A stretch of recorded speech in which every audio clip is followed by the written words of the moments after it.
Problems may be inevitable, but the meaning of each problem is not. How long does happiness last? Hi, my name is Coach Antonio, and today we are going to talk about 10 psychology lessons from the book, The Subtle Art of Not Giving a... Let's go.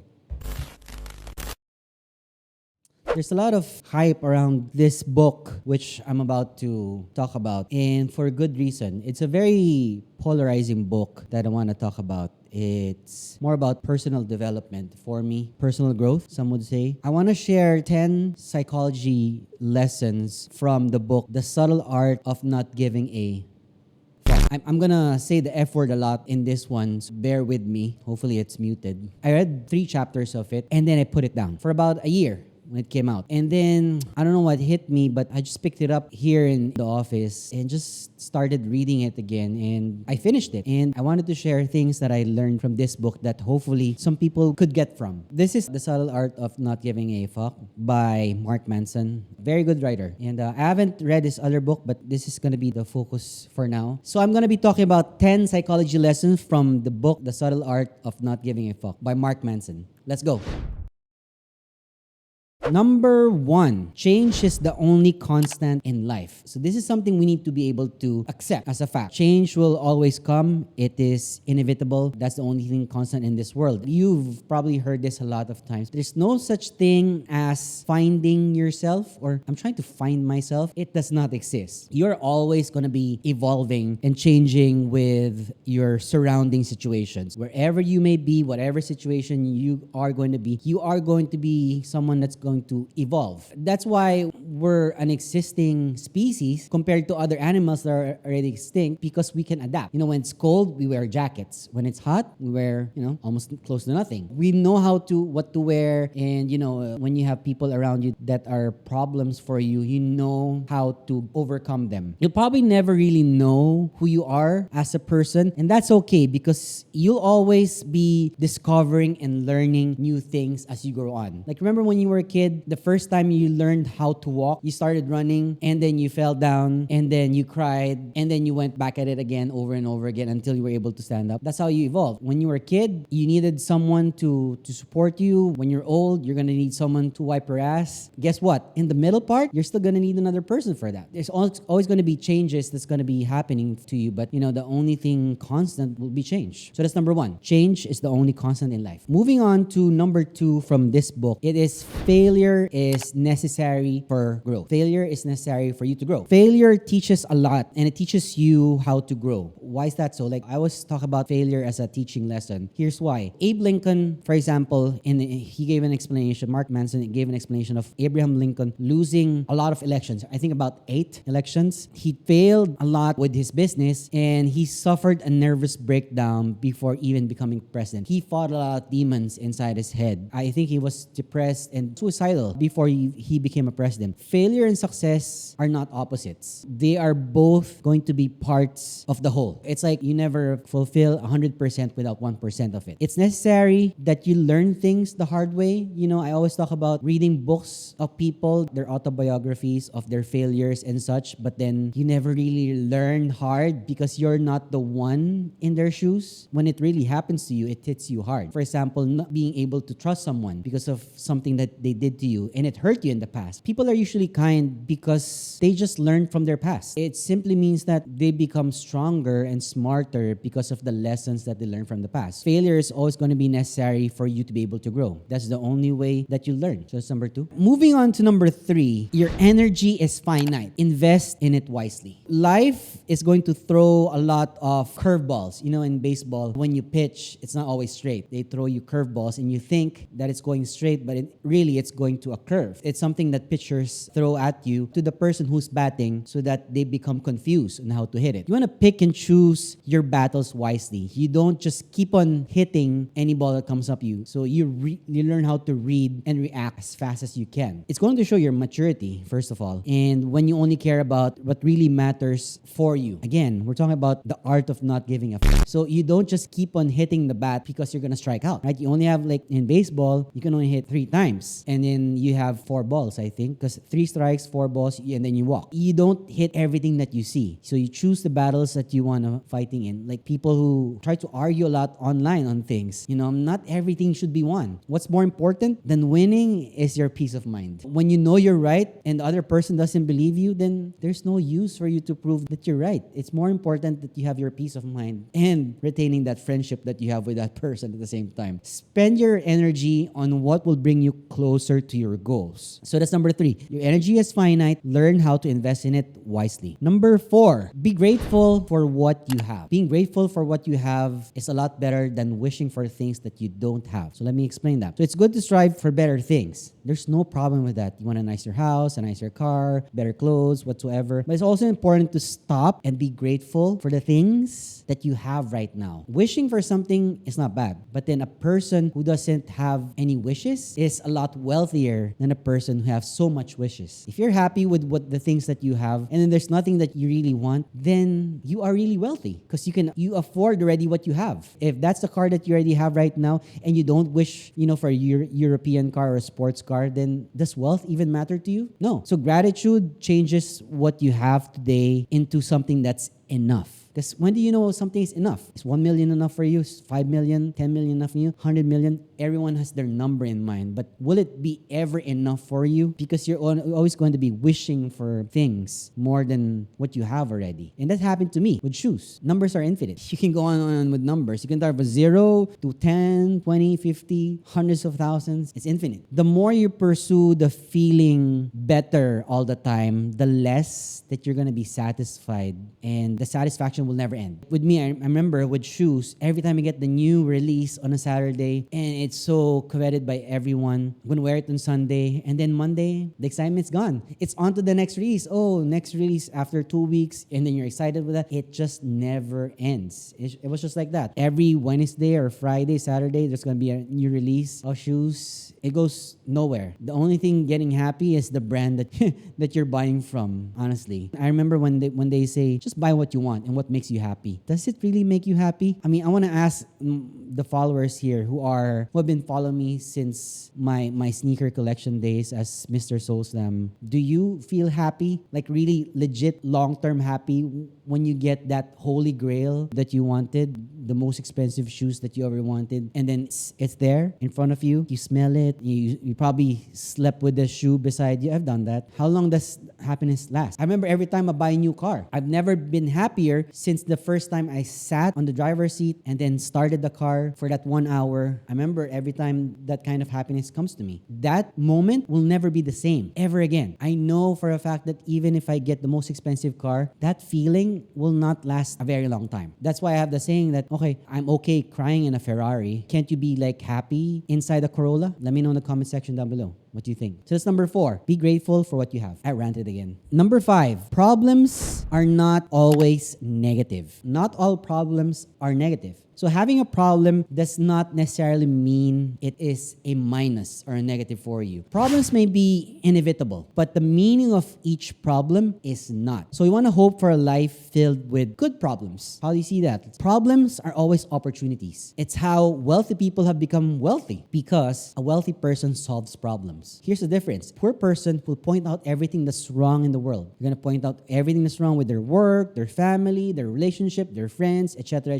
whatsoever. But they don't have the solution for it. That's ranting. A wealthy person sees the problem and shows you the solution for it and the price tag. And then you're a buyer for it. Just look at all the wealthiest people in the world. Housing, telecommunications, technology, Amazon, for example, Facebook. Everything that's being sold to you comes with a price because it's a problem. You want to reach your friend from a long distance? Here's a telecom company. You want to be able to travel around the world? Someone provides you airlines. Everything has a solution for it. With our ad agency, we provide business solutions for those that need attention, because attention is number one currency. You see the problems and then in turn, you provide a solution for it. If you have a problem, it is good. It means that there's a solution for it. Problems will always be attached to a solution. But if there's a problem and there's no solution for it, guess what? It is something that you need to be able to endure for a certain period of time. Like, being in jail. Come on, there's nothing you can do about it except try to lower your sentence, perhaps. I have a student that asks, what if that's a problem? My friend, he's in jail, so he can't do anything. So it's something you need to endure. It's either you have a problem, that's a good thing, there's a solution, and then the other thing is there's no viable really solution for that, then it is something that you need to be able to endure. So that's number 5. Problems are not always going to be negative. By the way, if you're enjoying this episode, subscribe to the channel will be brilliant. Number 6, difficult times are necessary. It's something that you cannot avoid. Life is full of hills, mountains to climb. When you climb a mountain of problems, guess what? There's another mountain of problems. I've always talked about those in my videos. We are guaranteed to face hard times, regardless of your financial status in life. Regardless, you think a wealthy person has no problems? They have different problems than yours. Poor person has problems? Of course. Middle class person has problems? It's regardless. Life is a series of problems that we need to solve. Don't shy away from your problems. A person that goes away from their problems will never be able to solve it. It's something you need to face head on, face first. You want to embrace the hard times because they help you learn, grow, and thrive as a human being. It says a quote here on a book that says, who you are is defined by what you're willing to struggle for. It's more important than not being able to solve the problems that you have by avoiding it, right? There's a difference between avoiding it and facing it. So that's number 6. Difficult times are necessary. Moving on to number 7, it's okay that life sucks. Having a perfect life isn't normal. Perfect life does not exist. Perfect executions does not exist too. I've done numerous events, and every event that I've made, we've solved every problem there, but then another problem occurs. It's just inevitable. You want to accept the fact that it's completely okay to have a life that sucks now and then, because life is not a straight road. It's gonna be like an off-road type of thing. There's gonna be bumps along the way, and it's normal. Not all roads are perfect. It's never going to be perfect. A quote in the book says, the desire for a more positive experience is for itself a negative experience. It's okay that you have a problem. It's okay that someone left you for someone else. It's okay that, the business did not work. It's okay that you didn't finish school. It's okay that you're poor. It's okay that you didn't make it to the team. It's okay. It's not about being perfect for who you are. That's why social media is a huge problem for many people. If you think everything you see there is perfect, like on Instagram, everything that you want to see there is perfect. Perfect angle, perfect color, whatsoever. People take hours, even days, to put up a great image of themselves. Do you think they put in their worst foot forward? No one does. It's okay that your life sucks. You know the thing when you were in high school, you were worried about the pimple that you had, and you didn't want to go to school because it was right smack in the middle in your nose and was huge, and were worried that your crush would see it. Guess what? Your crush has the same problem too.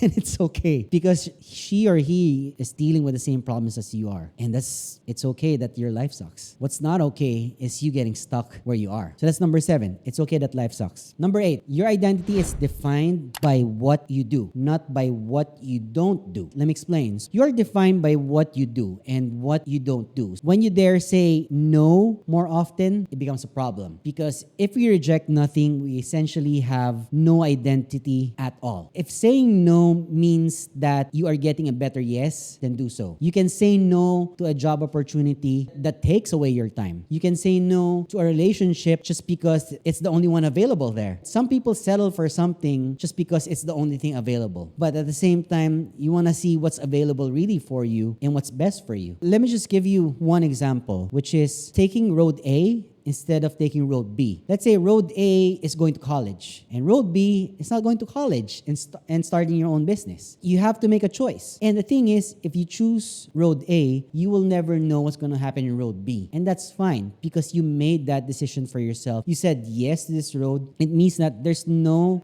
thinking for you that, oh, what if I chose road B? Because you made that choice. That's why you leave your choices for yourself, not for others to decide for you. And that's one thing I see it as a bad habit for most people, is that when they ask for validation from people, that when they ask, do I look good? Which one should I wear? Which one looks nicer? You don't need someone to tell you if you look good or you look bad or which one's better for you or not. You are what choices you make for yourself, nothing else. Never ask for anyone's opinion because you know for yourself what's really good for you. A lot of times, my students ask me a question wherein they already know the answer, but the thing is, they want me to convince them it's the right answer. It's a common thing. When they ask, Coach, should I start this business because I really want to do this because then why are you asking me? You've already convinced yourself. You don't need me to tell you what you should do. That's why the job of a coach like me is not to give the best solutions or the best answers, but rather ask the best questions. If you know me as a personal coach, I do not give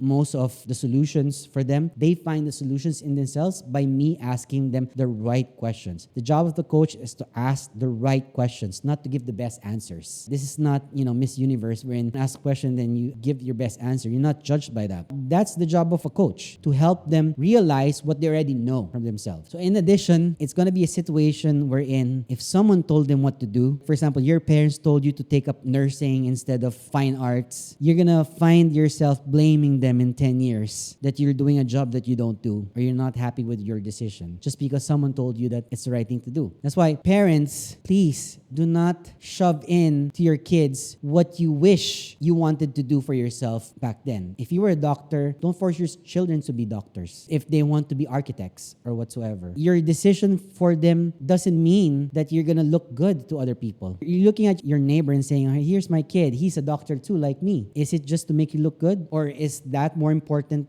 than your child being happy? So that's number 8. Your identity is defined by what you do. Let's go to number 9, which is realize that you'll die. So the last chapter in this book, chapter 9 in this book says, and then you die. This is the last chapter. You have to realize that you live to die. So what are you going to do about it? You need to learn to be able to embrace it. Let me explain. So when you realize that your time on earth is finite, it's defined, it's not infinite, you'll start to embrace life and focus on what really matters to you. Did that comment of a person really matter to you that you have to spend 30 minutes of your time thinking about it? It's not. What's more important is what you want to do for yourself. If you fear death, then you likely are fearing life itself. It's so ironic. If you fear death, then you're afraid to live too, because you're too careful at the same time. I think there's a saying by hanging out with motorists that they say, don't say the word ingat, because if you're too careful, you get into an accident. They try to explain me never to say to a person who rides motorcycles to say ingat, because if you're too careful, you're going to be more prone to accident. Does that make sense? If you're a motorist, can you comment in the comment section? I want to know if that's true, because I've heard it a lot of times that say safe trip, have a safe trip, ride safe. So those are the things you hear more rather than take care. Don't be afraid of dying. Be afraid of not living instead. I'm not saying YOLO. Drink as much as you can, party hard and stuff. Do the things that really matter to you. Having good relationships with your friends, your family. Being able to do the things that makes you happy to do, even if you're 70 or 80 years old. I have mentors who are 70 plus years old and they're still working because it's something they love to do. And they never feel like they're going to the office. They're doing something that they love. That's number 9. Realize that you'll die and learn how to embrace it. Last but not least, and I think this is one of the most important lessons from this book, which is fear of failure is failure. Let me repeat that. The fear of failure is failure. Your worst enemy is your fear of failing. It says in the book that we can be truly successful only at something we're willing to fail at. If you're afraid of failure, then you're not ready to succeed. That's just the basic premise of it. So the only way to crush your fear is through taking action. Think about it. Everyone who tried to do things perfect the first time, someone that does, just for example, someone doing a YouTube video. If the best YouTubers in the world just did a video and they wanted to be perfect on their first video, do you think they'd be able to do 100 videos? No. How many videos are we at? We're almost at 100. I didn't care how great expensive lights that we have now. I had a ring light. Actually, I didn't have a ring light on my first Life Deck videos, but I just did it. I had a Samsung Note camera phone. I had my iPhone. And then my mic sucked. It was a cheap Blue Yeti microphone that I heard everything around my area. If you made a small noise, if you farted, it would hear you. If I cared about getting it perfect the first time around, then I would never be able to start with anything. People always say, oh yeah, when I get this thing, I can start. When I'm ready, I'll start. You will never be ready unless you take action, right? Action is the one that keeps you improving. I always say, have this ready, fire, re-aim mentality. I get ready, I fire away, and then we adjust. Remember how we shoot? Like we do this, right? And we observe, and then we watch for feedback from people, right? Like from friends or anyone, regardless if it's good or bad, right? When someone says, your audio sucks, and then we fix our audio. Oh, your lighting is horrible. It's bad. You should improve it. Okay, change one of the lights. Okay, it's not enough. Change it. At least you're doing something. progress will always be better than perfect. Progress will always be better than perfection, no matter what. I never laugh at a person who tries a lot of times and fails rather than a person laughing who's doing nothing. You've seen a lot of people laugh at other people who failed because they tried, and look at them. They haven't really tried. People who always laugh at you will see people who are not doing anything at all. The people who will always criticize you will always be a step lower than you. I've never in my life experienced someone who I think is better than me laugh at me. Seriously, I've never seen someone who has criticized me who's better than me in my own sense. Everyone that has criticized me for so long, I've always seen them as steps, levels lower than me. And it's no secret. Those who are doing better than me or who I respect a lot and see them from a higher standpoint will give me great feedback. And they will help you. That's the thing. They are the ones who are willing to bring you up at the same time. I have the feeling always that when there's someone struggling, I feel like it's my responsibility to help that person in the way that I know best, which is through my experience, sharing my experience. When someone approaches me about starting a clothing brand, for example, I share my own experience from it, the hardships of how hard it is, the steps that you need to take, and because I want them to succeed. Regardless if they do better than me, I don't care. It shouldn't be your problem. Like there's a saying before that they'll clap for you until they see you doing better than them. It's not really a problem for me when that happens. It's good for them because there's always going to be a piece of the pie for everyone. There's more than enough for everyone. There's more space for everyone to be an entrepreneur, to be a vlogger, to be successful. Everyone can be successful in their own right. Why the need for bringing somebody else down? There's just no need. Just don't be afraid to fail because especially when you're a teen or you're in early 20s, that's the greatest time to fail. If I didn't fail in my first business as a 21-year-old, I would never learn from there. If I didn't learn how to brand my business, then I won't be able to talk about branding now. So many lessons that I want to say, but in all my videos, I share a lot about the failures every step of the way that I'm going through. And I'm excited because as of this recording, I'm about to turn 40 in less than a month. And that's halfway through a normal lifetime now. I'm excited for the second half of my life and what failures are coming towards me because I know it's going to be inevitable. I might fail this ad agency I started earlier this year. I might fail at the new venture or a new investment that I made a few months ago, an investment I'll make in the future. But who cares? No one really cares about what happens to you. They only care about your results. When you grind, no one cares. But when you're successful, that's the only thing they see. They don't see the hours, the 16, 18 hours a day that you work. No one sees that. They only see the labors of your work. It's like getting pregnant. So they only see the baby, but they don't see the hardships of those 9 months. That's number 10. Fear of failure is failure. That's all I have for you today. If you found value in today's episode, make sure to subscribe to the channel and leave a comment in the comment section down below. And I'll see you again on the next episode. Peace.